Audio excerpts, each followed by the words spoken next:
kwa namna ya kuwalinda, kwa namna ya kuwafundisha sauti mbalimbali za Mungu, sauti za hatari, sauti za mwito. Ndio maana Biblia inazungumzia kuna tarumbeta, inazungumzia kuna baragumu, kwamba sauti hizi za baragumu zitaashiria nini, au sauti za tarumbeta zitaashiria nini. Katika Israeli walikuwa na baragumu wakipiga, ilikuwa inamaanisha mkusanyiko, au tarumbeta kuwakusanya watu.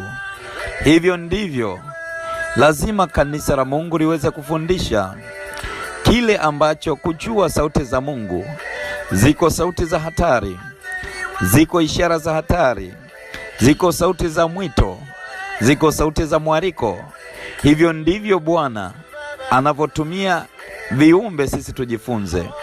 Viumbe hawa hawajaja duniani sisi tuwaangalie tu. Hapana, kuna masomo ya kujifunza kwao.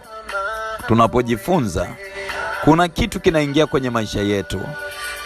Tunapaswa tuangalie waliotutangulia, wanatoa ishara mbalimbali. Kuku wana uwezo wa kuona katika ulimwengu wa roho na kujua ni roho gani ya uchawi imekuja au roho gani ya giza imekuja, wakakupa ishara. Hii yote ni kujua Mungu wakati wote anazungumza.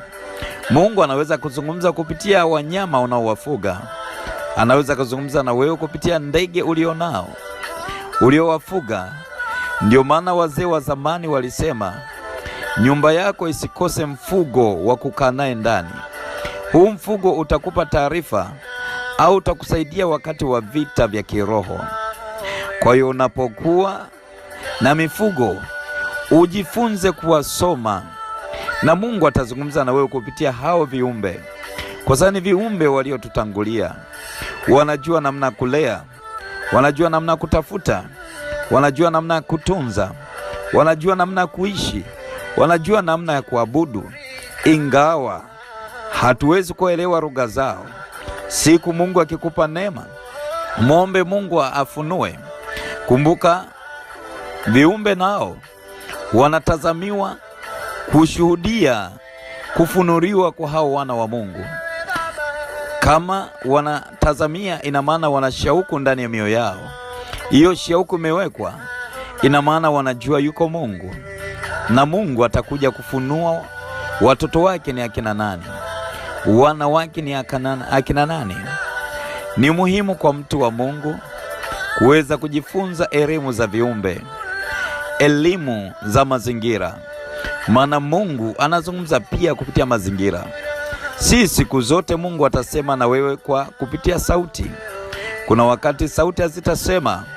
Kuna wakati atatumia upepo, kuna wakati atatumia miti, kuna wakati atatumia wanyama, kuna wakati atatumia ndege, kuna wakati atatumia hali ya hewa. Hivyo vyote hivyo Mungu anazungumza, na vyote hivyo vinamtukuza Mungu, vinamjua muumbaji wake. Ni kushukuru mtu wa Mungu, ni kuombe uchukue nafasi hii. Unapopata masomo haya, yatendee kazi. Chukua muda mrefu kujifunza kuhusu hao viumbe. Utajua kuna somo linahusu viumbe waliotutangulia.